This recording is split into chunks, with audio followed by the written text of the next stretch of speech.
c'est comme ça. Alors, je voudrais d'abord commencer par un petit quiz facile, hein, qui était prévu pour l'éphéméride de demain, mais comme demain, a priori, il n'y aura pas d'éphéméride, donc je vous le dis en avant-première. Donc ça a un rapport avec le 30 novembre, puisque demain sera le 30 novembre. 3 et même 4 citations. Et le premier ou la première qui trouve l'auteur ou l'autrice de ces citations a gagné un abonnement à vie aux humanités. On pourra toujours servir le jour où éventuellement on passera payant, c'est pas prévu, mais on ne sait jamais.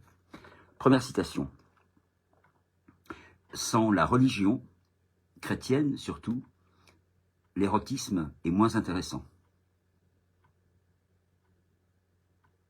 Déjà, ça met sur la piste quand même. Deuxième citation. La vie sans mémoire n'est pas une vie du tout. Notre mémoire est notre cohérence, notre raison, notre sentiment, même notre action. Sans elle, nous ne sommes rien. Donc c'était un animal doué de mémoire. Ça n'aide pas beaucoup. Troisième citation. Dieu et la patrie forment une équipe imbattable. Ils battent tous les records d'oppression et d'effusion de sang. Non. Toujours pas de réponse. La quatrième et dernière, ça je l'aime beaucoup celle-ci. Moi qui ai 67 ans, je suis, comme on m'a dit récemment, un boomer résigné de la vie. Boomer, je veux bien, le reste, ça se discute. Donc voilà la citation. L'âge n'a pas d'importance, sauf si vous êtes un fromage. Bon, est-ce que quelqu'un ou quelqu'une a trouvé qui est l'auteur ou l'autrice de ces 4 citations? Non. En d'autres termes, vous donnez votre langue au chat que je ne suis pas. Donc, l'auteur de ces 4 citations, c'est un grand monsieur qui s'appelait Luis Buñuel. Alors, pourquoi je parle de Luis Buñuel demain? Oui, je dis demain parce que c'est l'éphéméride du 30 novembre, donc c'est comme si on était déjà demain. Parce que il y a exactement 95 ans, demain, le 30 novembre 1930, avait lieu au studio 28 rue Montmartre à Paris, la première projection d'un film dont vous avez certainement entendu parler, qui s'appelait L'Âge d'Or, co-signé Luis Buñuel et Salvador Dali.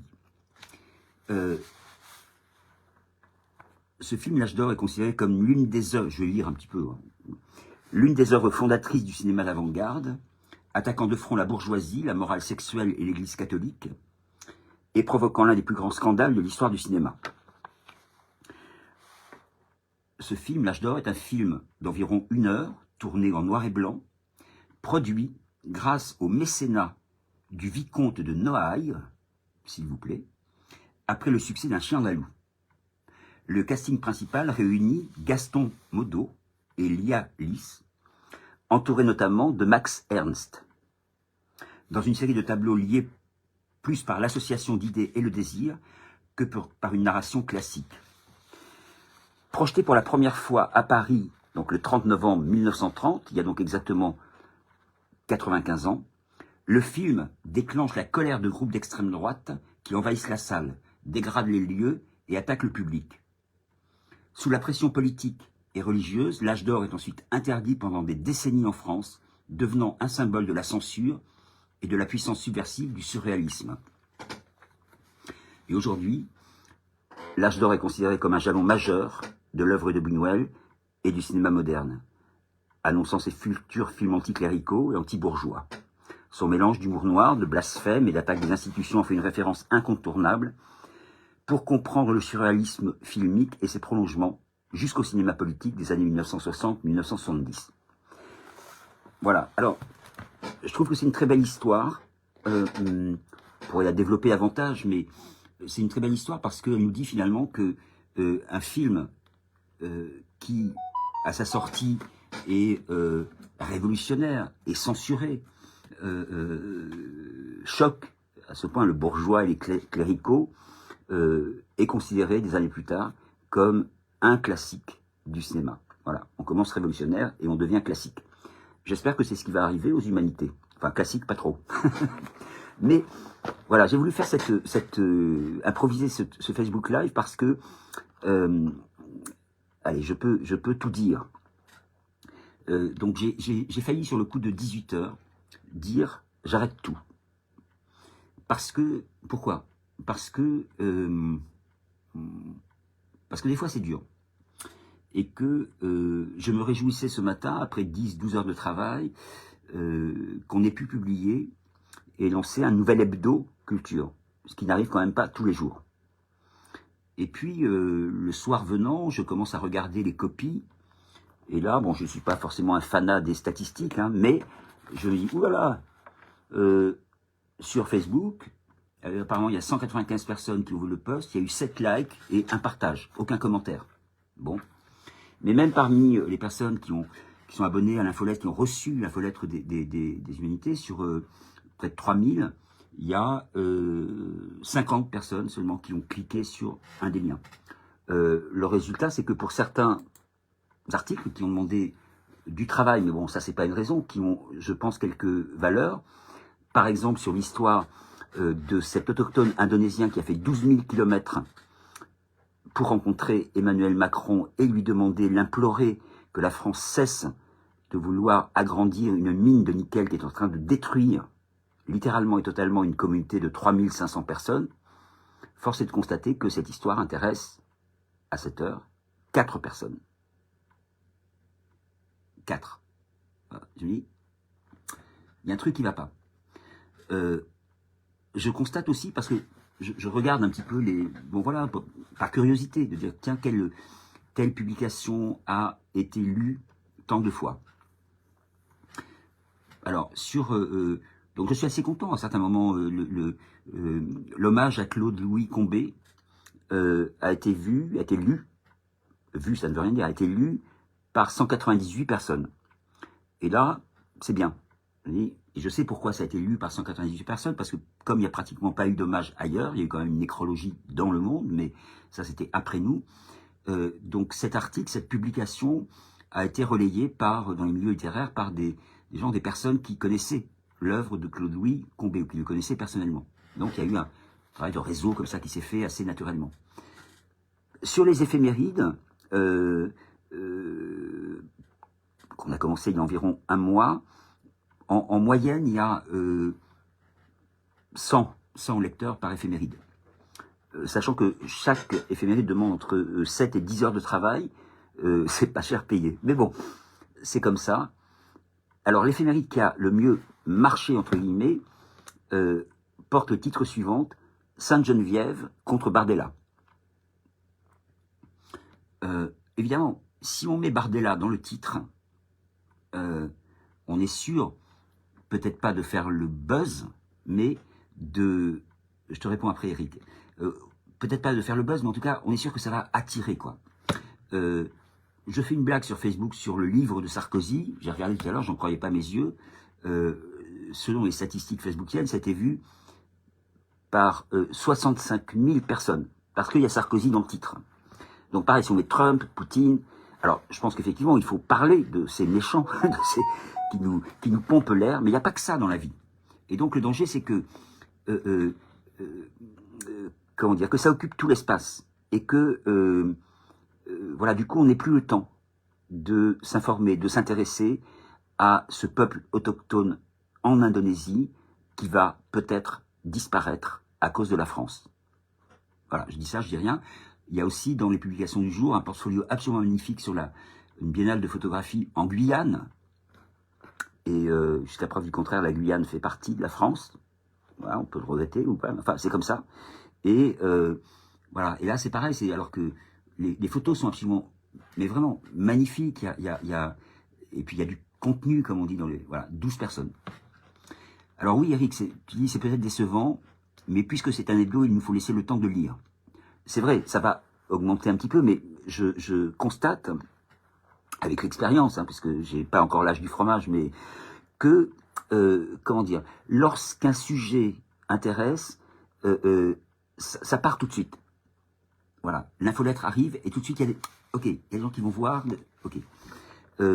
Quand ça part très doucement, ça va un peu augmenter, mais pas plus que ça. Et laisser du temps au temps, certes, j'ai toujours été partisan de cela, mais il y a, je crois, 2 ans, j'avais essayé de lancer une initiative anti-bolloréenne qui s'était appelée Un autre journal du dimanche, qui était vraiment un format magazine, qu'on avait même fait en flipbook, j'avais engagé quelqu'un pour ça, parce que moi je ne sais pas faire. Et j'étais content, le tout premier numéro, 300 lecteurs. Et puis, au bout de 5 numéros, c'était tombé à 50. Et j'ai dit, bon, bah, tout simplement, c'est pas grave, quoi. C'est juste que moi, je trouvais ça très intéressant. Mais en fait, non, c'était pas si intéressant que ça. Voilà, on essaye, on fait des. Et puis, comme disait, je crois que c'est Beckett, non, on échoue à nouveau. Et puis on reprend, puis on échoue à nouveau. Bon.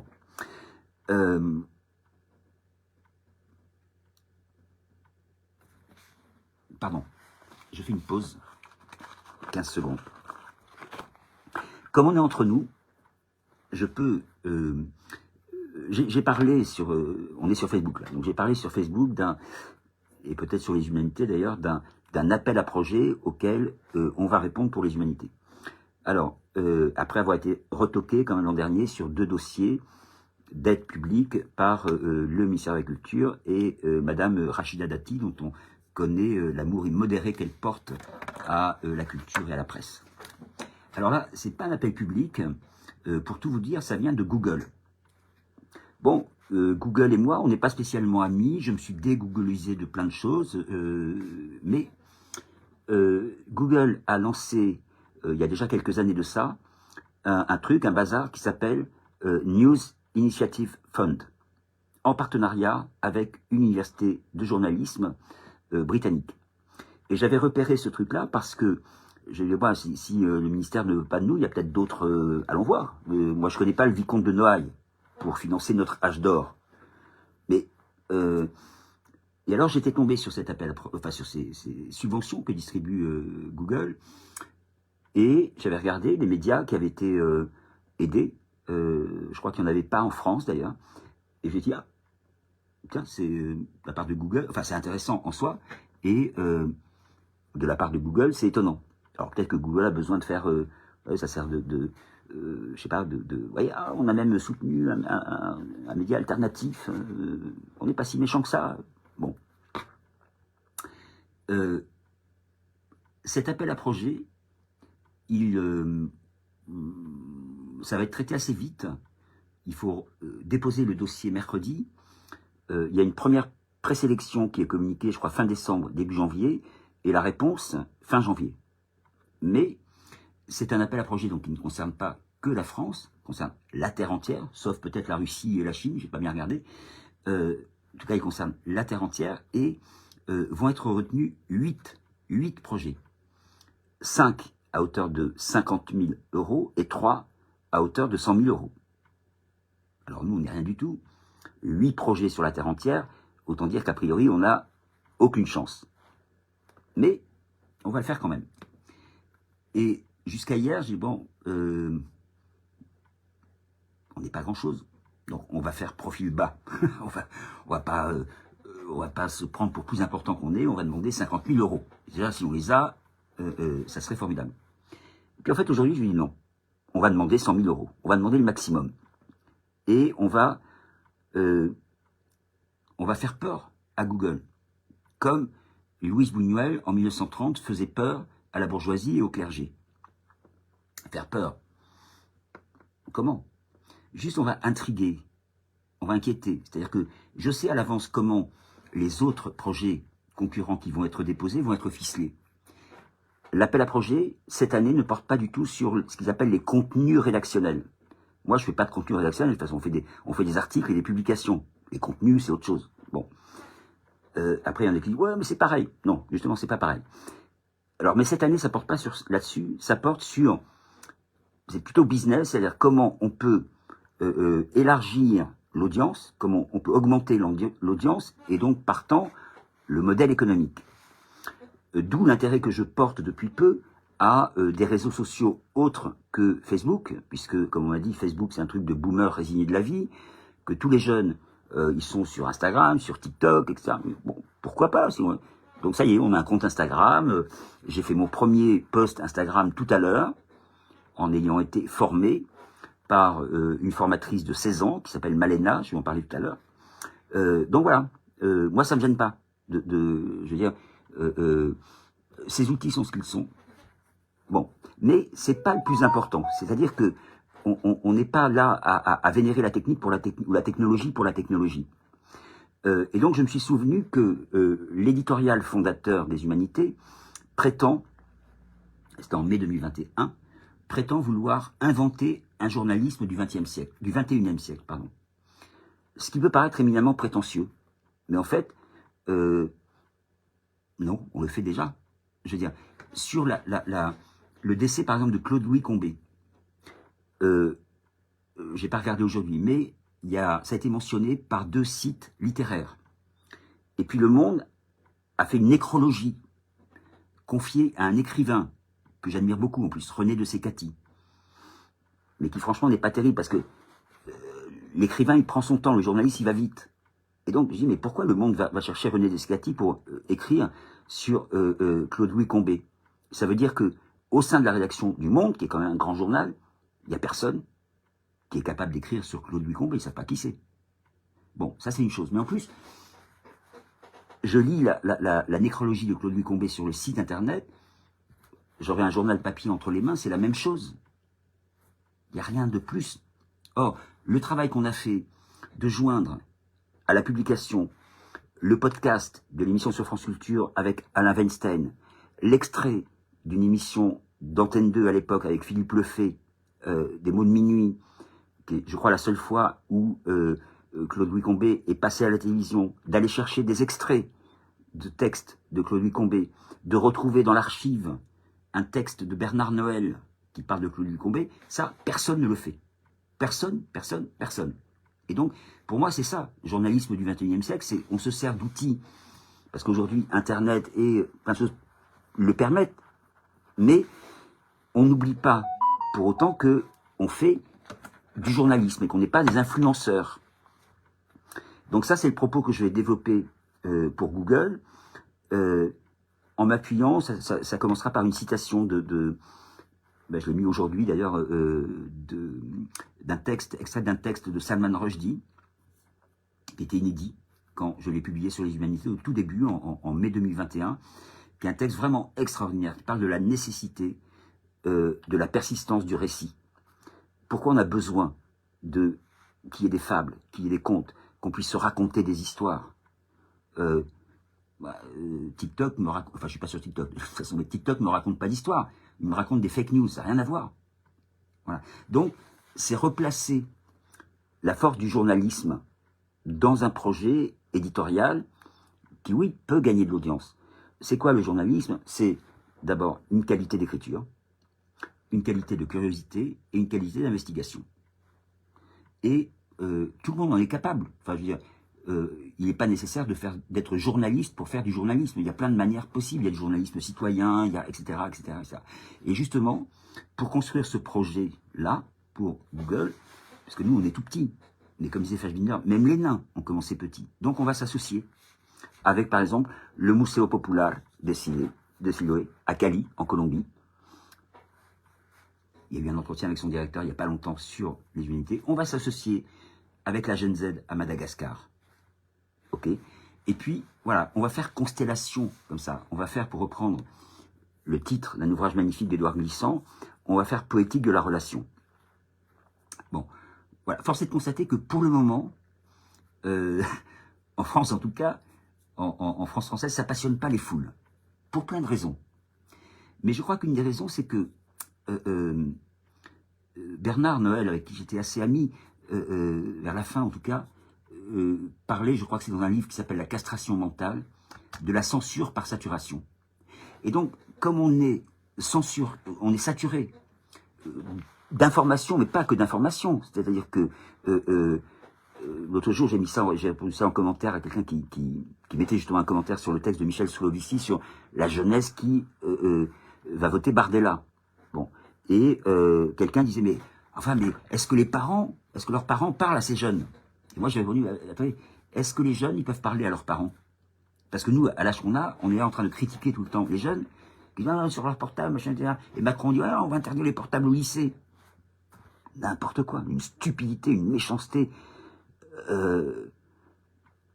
Mais est-ce que les enfants peuvent parler à leurs parents? Est-ce qu'on n'est pas nous aussi addicts? Parce que les algorithmes de recommandation, c'est comme la nicotine dans ce truc-là. D'accord, c'est pareil, c'est un produit dopant, c'est de la drogue. Donc, les parents ne sont pas plus recommandables de ce point de vue que leurs enfants. Ils sont en train de manger, de préparer la cuisine, de parler avec son... on scrolle, tiens, c'est quoi la... Voilà. Et ça produit donc une censure par saturation qui fait qu'en plus, les algorithmes de recommandation, c'est vrai de tous les réseaux sociaux, vous envoient prioritairement ce que vous aimez déjà, ou ce que les algorithmes supposent que vous aimez déjà. Et il n'y a même pas besoin d'aller sur les algorithmes. J'ai fait une expérience l'autre jour avec une amie. Je lui ai dit, attends, t'es curieux, on avait discuté. 1 heure après, j'avais une publicité sur mon compte Facebook, sur mon fil Facebook. Alors je lui ai dit, attends, tiens, est-ce que ça te dirait de partir dans un mois en vacances au Sri Lanka? Ah ouais, c'est bien le Sri Lanka, super. Bon, je jure que c'est 30 minutes après, j'avais 3 publicités de voyagistes sur le Sri Lanka. Alors que on discutait entre nous. C'était pas une discussion même par WhatsApp ou téléphone, etc. C'est-à-dire que nos appareils sont truffés d'espions, de puces, espionnes, qui disent « Ah oui, il s'intéresse au Sri Lanka, on va lui envoyer des trucs. » Voilà. Et donc, voilà. Et ça, comment dire, ça entame sérieusement la curiosité parce que, bah évidemment, si on s'est déjà intéressé au Sri Lanka, ah ben, on va voir. Mais le temps qu'on va voir ça, on va pas voir autre chose. Et comme les journées, elles ne font que 24 heures, parfois moins, eh ben, là, il y a une grave amputation de la curiosité, je pense. Bon. Alors, je vais être bref. Comme disait mon prof de journalisme, qui lui-même n'était pas journaliste et qui était un peu stupide aussi, il me disait, oui, Adolphe, vous faites c'est bien, mais vous faites long. Bon, bah, la prochaine fois, je ferai plus long. Voilà. Mais là, je ne vais pas abuser quand même, donc je vais terminer très vite. Donc, j'étais sur le point de dire, bah, j'arrête. C'est trop de boulot pour... voilà. Et puis, on a travaillé cet après-midi avec donc Malena, dont j'ai parlé tout à l'heure, qui est la fille d'un ami, et qu'on avait accueilli en stage de découverte, ça s'appelle comme ça, alors qu'elle était en seconde. Et avec Malena, on avait déjà refait toute la maquette du site. Je crois qu'on lui avait généreusement donné 150 ou 200 euros pour son argent de poche, là où faire le même travail avec une agence de communication, ça aurait coûté entre 1500 et 2000 euros, minimum. Donc, elle était en seconde. Et donc là, au moment de dire, ah, tiens, comment je fais pour... moi, je ne sais pas faire un post Instagram, les outils, tout ça, je ne connais pas. Donc, 2 heures de formation avec elle, puis on va continuer, c'était très bien. Et puis à la fin, on discute comme ça, elle me dit, ah, c'est marrant parce que j'ai une amie qui a mon âge, 16 ans, et je lui dis que oui, cet après-midi, là, je faisais une réunion avec Jean-Marc Adolphe pour les humanités, et cette amie a dit, ah bon, les humanités? Alors il lui a dit, bah, comment tu connais? Elle dit, oui, c'est vachement bien. Et comment tu connais? Ah ben c'est mon grand frère, il a 20 ans, alors lui c'est un fan absolu. Et voilà, donc tout n'est pas foutu. Et pour finir, un souvenir, bah, j'avais peut-être l'âge qu'a aujourd'hui Malena, j'étais au lycée, en première ou en terminale. Chez moi, il n'y avait pas la télé, pardon, il n'y avait pas beaucoup de livres, sauf les livres de la bibliothèque, etc. Mais il y avait la radio. Et j'ai toujours beaucoup aimé la radio, j'ai toujours préféré d'ailleurs la radio à la télévision, parce que la radio, ça ouvre un espace. Et puis on imagine. Parce que quand on voit, on est imaginé par ce qu'on voit. Alors que avec la voix, les récits, là on peut se faire soi-même son cinéma, ses images. Bon, après, j'ai rien contre le cinéma, hein, c'est bien aussi, mais voilà. Et donc, j'avais à peu près l'âge de Malena, et à cette époque, sur France Inter, le week-end, il y avait toute une série d'émissions qui s'appelait L'oreille en coin. L'oreille en coin. Qui était animée, enfin le rédacteur en chef de cette émission, c'était Jean Amadou. Et le dimanche après-midi, il y avait une émission qui était confiée, qui était animée, je ne sais pas comment dire, qui était par Paula Jacques. Alors moi déjà sa voix, rien que sa voix me transportait, quoi. J'étais pas besoin de prendre le train ou le bus, j'étais transporté par sa voix. Après, Paula Jacques, elle a eu des problèmes à France Inter parce que elle a eu une histoire d'amour avec un garçon d'Action Directe. Alors, ça, à France Inter, ça ne le faisait pas trop, donc on a demandé poliment d'aller voir ailleurs si elle n'y était pas. Mais ce jour-là, c'est l'époque où on commençait tout juste à parler des mesures d'audience des médias, de l'audimat. Et Paula Jacques commence son émission en disant, mais je me souviens vraiment comme si c'était hier, elle parle de ça, d'audimat, et elle dit, mais au moment où je fais cette émission, je ne sais pas combien vous êtes à m'écouter. Est-ce que vous êtes 10? Est-ce que vous êtes 100? Est-ce que vous êtes 10 000? Est-ce que vous êtes 100 000? Je ne sais pas. Mais peu importe. Si parmi vous, il y a une seule personne qui, en ouvrant son transistor, a l'impression d'ouvrir une fenêtre, alors ce que je fais a une raison d'être. Et moi, j'étais là, je dis, oui, c'est moi, c'est moi, c'est moi. Elle ne pouvait pas m'entendre. Donc voilà. Mais ça, c'est une grande leçon, c'est-à-dire que, bon, il ne faut jamais écrire pour spéculer, pour espérer avoir du succès. Si le succès arrive un jour, ça peut être d'ailleurs une damnation, hein, il y en a qui ne se sont pas remis du succès. Mais voilà, donc moi j'ai jamais, pareil, j'ai jamais écrit, comme on a dit une fois sur Facebook, je ne sais pas quelle est ma cible, moi j'ai pas de cible. J'écris, ou je publie quand c'est pas moi qui écris, parce que je trouve ça intéressant, parce que par désir, j'écris pas, voilà, j'ai pas de cible. Hein. Et je n'écris pas non plus en me disant, ouais, là il faut que ça, je suis pas un influenceur qui rêve d'avoir 3 millions de followers. Je m'en fous maintenant. Enfin, je m'en fous. Pas tant que ça, parce que, pas pour moi. Mais quand je vois qu'effectivement, beaucoup de la communication, y compris de la communication politique aujourd'hui, regardez comment Bardella fait campagne. Comme je l'ai écrit sur un commentaire à un post de Michel Strulovici, avec TikTok, et quand Bardella fait des selfies avec les gens, et notamment les jeunes qui viennent, hein, on peut faire un selfie, etc.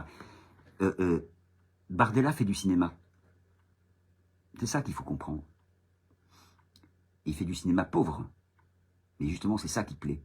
C'est pour ça que ce porte-parole adjoint, je sais plus quoi, du Rassemblement National, Sébastien Chenu, peut dire en toute tranquillité, c'est pas une bêtise, il sait ce qu'il dit quand il le dit, qu'il faut arrêter avec les aides du Centre National de la Cinématographie, que les films intéressants, c'est ceux qui marchent. Alors, tout le petit milieu culturel de gauche, crie d'orfraie, etc., commente sur Facebook pour les gens qui pensent comme eux, etc. Sauf que mes voisins, ici en Amazonie Picarde, qui votaient il y a 20 ans communistes et qui maintenant votent Rassemblement National, ils pensent comme M. Chenu. Alors, de toute façon, il n'y a pas de cinéma ici à côté. Donc, les subventions de cinéma, mais ça sert à quoi? À aider ces privilégiés qu'on va voir après sur le tapis rouge à Cannes, mais qui n'ont aucune idée des difficultés de la vie quotidienne que nous, on a, où ici, il n'y a plus de gare, la maison de la presse a fermé, etc. Et c'est ça qu'il faut penser. Et c'est contre ça qu'il faut réagir, donc trouver, pas continuer à se parler entre soi, et dire, ouais, putain, le renseignement social, ils sont, et Bolloré, ils sont méchants, ils sont pas bien. Oui, il faut le dire aussi, mais en enquêtant, en disant pourquoi. Mais il faut aussi, avec humour, avec joie de vivre, avec, il faut opposer autre chose à ces forces mortifères qui sont, en France comme partout ailleurs, ou presque partout ailleurs, en Europe et pas seulement, en train de l'emporter. C'est pour ça que, et j'arrête là-dessus, que un nouvel hebdo culturel sur les humanités, c'est important. C'est pas juste pour les humanités. En tant que média, je veux dire, qu'il y ait 10 personnes ou 300, bon, je préfère qu'il y en ait 300, mais ça revient au même. Non, c'est pour notre humanité à nous. C'est pour l'humanité qu'on a en commun. Voilà, bon, bah c'est tout pour ce soir. Je vous embrasse.